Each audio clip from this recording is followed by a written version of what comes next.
And thanks for joining me on the Ghanaian Farmer YouTube channel. If this is your first time, please subscribe and also share the link of every interview you're watching.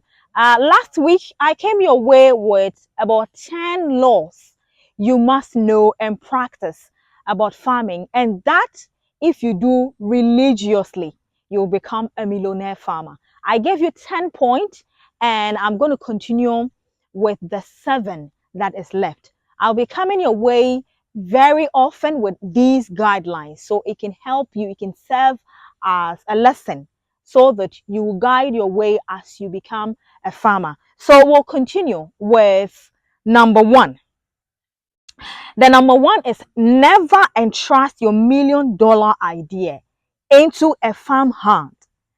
Ensure you are present during critical stage of crop development until marketing. So what am I saying? Yes, if you buy your farmland, you have identified what you want to cultivate, you've plowed the land, you've buy the planting materials. Do not entirely entrust the farm journey into the hands of your farm manager. So farm hands are either farm managers or farm workers.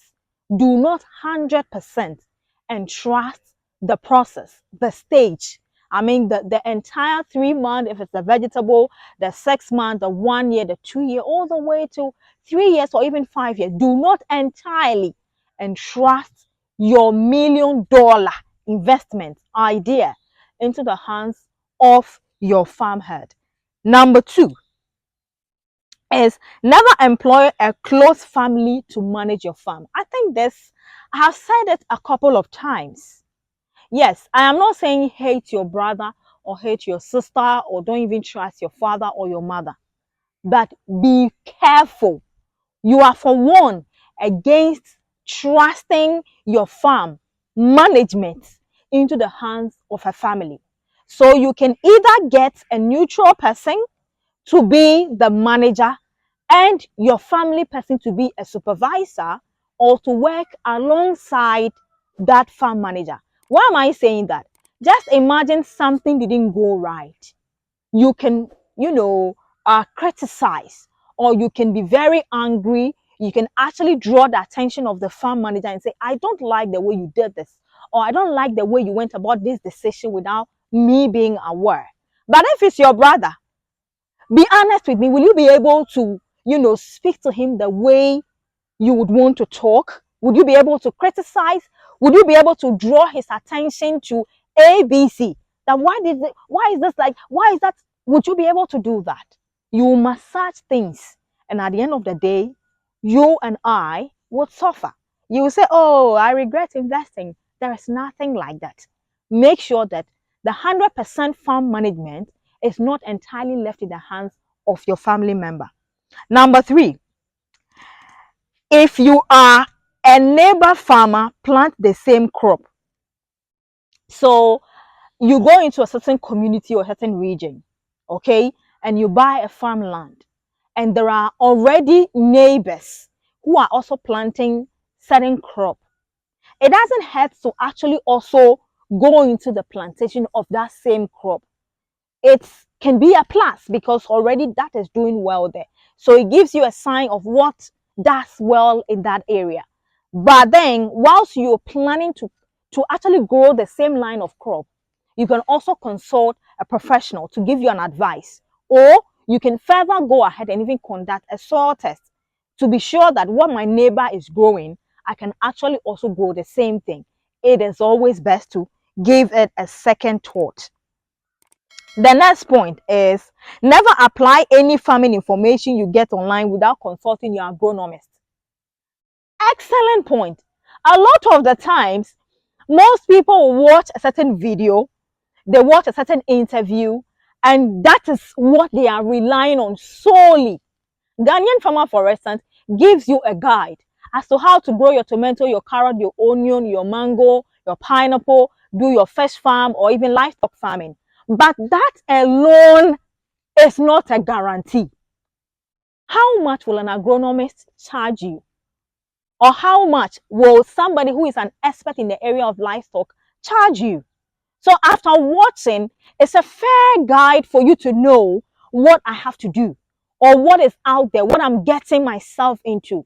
But the best thing to do is that remember to consult. Go to the agric offices in all the districts, in the regions. There are private agronomists who actually also work for many farms. Consult them.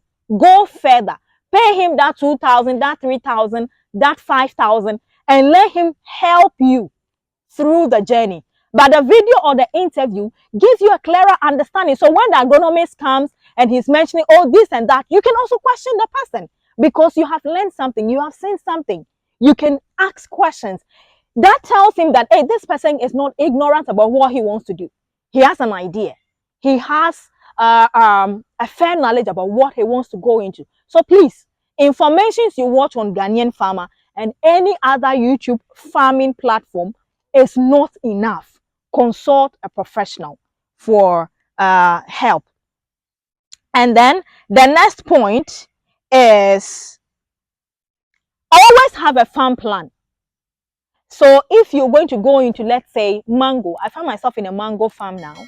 If you're going to go into mango farming, you should have a plan that you're going to use from 1 month to 2 months to 3 months until the 2 years or 3 years. It depends on the variety and the duration that I will start producing your fruit for you to start, supplying your client.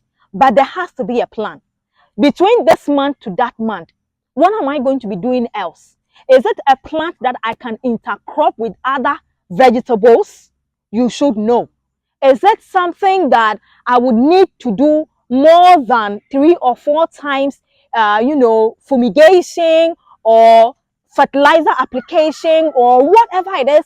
You need to have a farm plan. How many times will I do my weeding? You need to have a farm plan. How many times will the agronomist come around to work on my land? How many employees do I need? Farm workers do I need? Are they going to be there always, or I can just keep two after the initial stage and then the rest can go and then I'll keep the two? So you need to have a plan. Even financial plan, you need to have one. And then the next point would be old is always good. Most of the old seed varieties and chemicals will never disappoint you. But the question is, do we still have such seeds? Do we still have them? Because the land, has been overly used. So at times, when you're doing extraction of seed to actually plant, the result might not be as getting, a hybrid seed to grow. So you can always try, extracting seed from an organic crop you have harvested and then replanting and see if it works. But back in the days, like some 30, 50 years ago, our fathers were doing extraction of seed. They were planting and getting the result. So old farming practices are okay, but you have to always consider getting, a hybrid seed. Passion in farming is key and it will take you far. Aside your money, aside the labors, aside the risk and the practical things that would come in between the journey, you have to be very passionate. I go out with my team to farms. We walk on the sun. At times, we even step out without eating. After production, before we go and look for what we eat. It is the passion, the drive that has taken us these 3 years. It is yet to even start paying, but we are still on it because we believe in what we are doing. So passion is very key to becoming a successful farmer and of course a millionaire farmer. My name is Zagina. If this is your first time, please subscribe. So this is the part 2 of the 17 laws that you have to practice so that you can be on your way to become a millionaire farmer. I can't wait to visit your farm and I can't wait for that testimony that, hey, it is the Ghanaian farmer that actually helped me come this far. If this is your first time, subscribe and share the link. I'll see you on the flip side. Bye-bye.